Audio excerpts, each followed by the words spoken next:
ทักทายสบายดีบรรยากาศยามแรงเนาะยามบ่าย ปัจจุบันนี้ก็จะอยู่ราวๆ3 โมงกว่าเนาะทางประบ้านปะเลาะเราได้มาเก็บภาพบรรยากาศการพัฒนาเนาะการพัฒนาตัวเมืองท่าแขกเมืองท่าแขกเขาเดี๋ยวนี้แหละกำลังพัฒนาเนาะกำลังเจริญเนาะเรื่องถนนหนทางเนาะเป็นเรื่องแต่หลักสองวงเวียนหลักสองเนาะไปจนฮอดพุ่นละวงเวียนหลักสี่เป็นขยายเส้นทางก็เป็น3 เลน3 เลน4 เลนนี่แหละเนาะเป็นกำลังบุญเกี่ยวเฮ็ดอยู่ทางผู้ชมเอาไปตามพ่อบ้านปะเลาะไปเบิ่งไปชมเลยเนาะ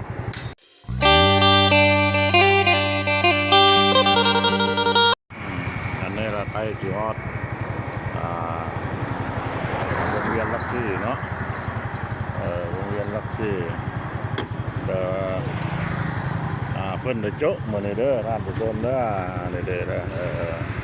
เพิ่นได้โจ๊ะแล้ววันศิลป์เด้อวันศิลป์14-15 ค่ำเนาะมันเป็นวันศิลป์ศิลป์ดับเนาะวันศิลป์ดับเพิ่นก็เลยโจ๊ะเพิ่นบ่ได้เฮ็ดอย่างเดียวแต่เครื่องกลจักรเป็นเนาะเป็นรถแมคโครเพิ่นได้โจ๊ะท่านผู้ชมเลยมื้อนี้วันศิลป์นี่ล่ะฮอดแคมป์ของเนาะแคมป์ของอยู่มันหอรักเมืองอันนี้ก็คือประตูทางเข้าวัดกลางเนาะว่ามื้อนี้เราเพิ่นหยุดสิพาท่านผู้ชมมาเบิ่งเพิ่นเฮ็ดกันเตือนอยู่ตะลิ่งของนี่ล่ะเนาะอยู่ท่าด้านอยู่ท่าด้านนักตะแคงนครพนมเมานี่ล่ะเดี๋ยวแต่เพิ่นเอาหินเอาอย่างมาปูเนาะกวิทย์ไปเบิ่งแล้วว่าจะเอาจะได้ผัว2 คนเอา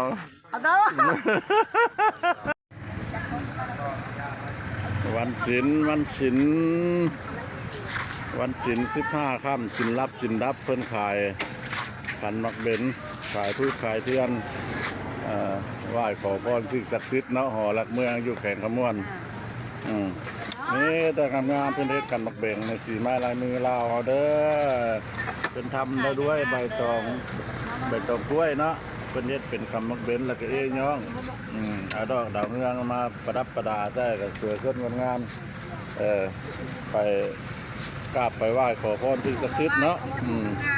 วันนี้เป็นวันพระวันเจ้า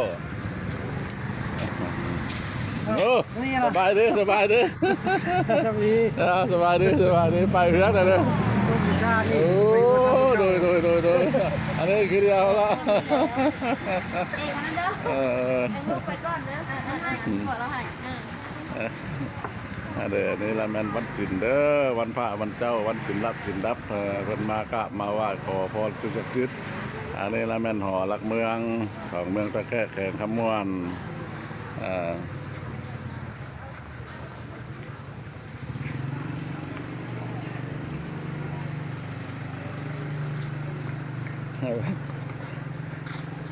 ว่าสิมาเบิ้งเขาเฮ็ดกันเตือนมาข่าวประจุมาเนี่ยข่าวโจุวันศิลป์ด้วยซะ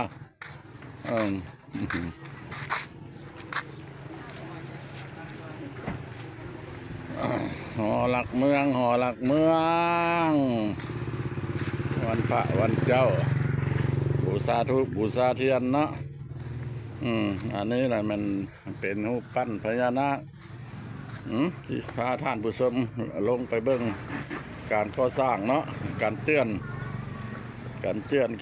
มันมี2-3 บริษัทเพิ่นบ่ก็หลายกิโลเติบเลยเนาะตั้งแต่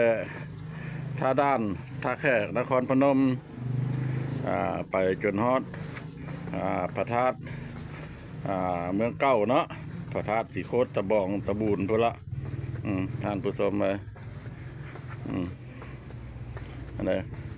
คือว่าเพื่อนเทศใดเนาะวันพญานาคนะว่าเพื่อนก็ สิประเทศนั่นใดเนาะสิคูณสิเฮ็ดไม้แหล้วเนาะตามเบิ่งเนาะคำว่าอันนี้มันก็เอ่อโอ้คันเฮ็ดไม้กับท่านผู้ชมเลยเนาะใช้งบประมาณบ่แม่นน้อยปานใดได้เนาะเอาสร้างสีมือมาล่อมาปั้นนี่มาเพิ่นบวชชวนครั้งแรกแล้วเพิ่นเฮ็ดบุญทำทานครั้งแรกแล้วคันเฮ็ดมาฮอดนี่แล้วก็คันที่เอาให้มันสูงเพียงตะพังเลยมันก็ถมท่วมไปแล้วเนี่ยเนาะท่านผู้ชมเนาะ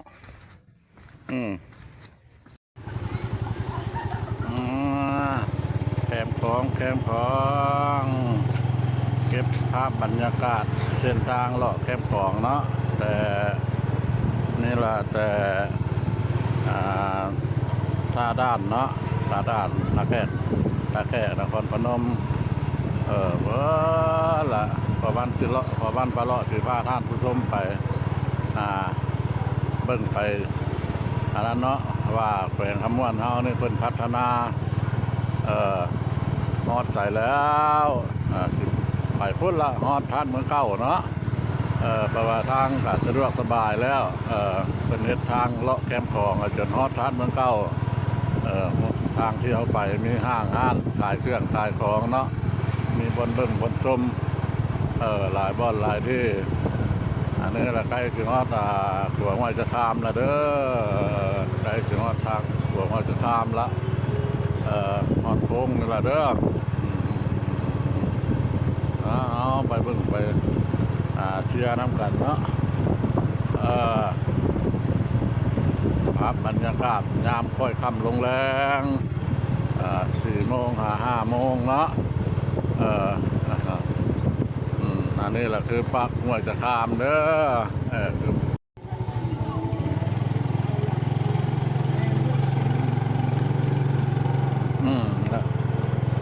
อันนี้แหละใครที่ฮอดท่าแขกไต้ละเด้อที่ฮอดท่าแขกไต้ที่ฮอดเกาเลี้ยวละเส้นทางเส้นนี้แหละคือว่าออกจากปักห้วยจะคามเนาะลงไปพุ่นละจนฮอดท่านเมืองเก้าไปเข้ากับตัวท่านเมืองเก้าแล้วท่านผู้ชมเด้อมันเป็นทางก็จีกเนาะทางเบตงเสริมเล็กอันนี้ก็คือว่าตะลิ่งของเนาะตะลิ่งของ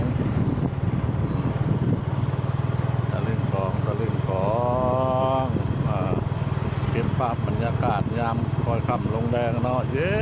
ย็นสบายมีห้างร้านคอยบริการเนาะการกินน้ำดื่มผู้ใดมีกัวเนาะมีสู้มีแฟนมาเล่นมาเที่ยวเด้อเย็นสบายคำม่วนเดี๋ยวนี้ก็เริ่มมีใบหน้าไหมเนาะ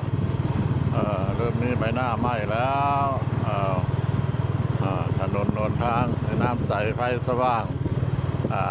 หนทางดีเนาะอันก็คือสมัยตะกี้เนาะสมัยตะกี้ตะก้อนแล้วโอ้ยไปทางใดครับผมมีเส้นทางมีแต่ได้เลาะได้เรียบได้ย่างไปเนาะเดี๋ยวนี้แหละสมัยนี้แหละเป็นสมัยพัฒนาคำม่วนเอากำลังพัฒนาเนี่ยอันนี้กับคำจังน้อยอันนี้กับบรรดานักท่องเที่ยวเนาะภายในหรือต่างประเทศเพื่อนก็ได้มาเลาะมาเที่ยวมาดื่มมากินเนาะมีสารพัดเนาะมีน้ำบอกน้ำหวานมีเครื่องดื่มหลายๆชนิดเนาะทานผู้ชมเนาะอันนี้ละพาทานผู้ชมไปฮอดทานเมืองเก่าไปละเด้อมาเก็บภาพบรรยากาศเบื้องน้ำกันเนาะมันอยู่สองประข้างทางเนาะสองประข้างทาง มันก็มีต้นไม้โพเนาะไม้โพต้นไม้ม่วงอันนี้แหละก็คือจะเริ่มเข้าวัดเด้อจะเริ่มวัดนี่แหละเพื่อนน้องวัดบ่แม่นวัดเกาเลี้ยวเนาะวัดตะแคกใต้อันนี้แหละวัดตะแคกใต้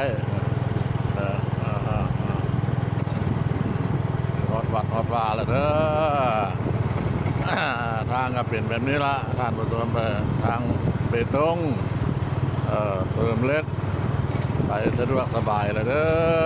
อ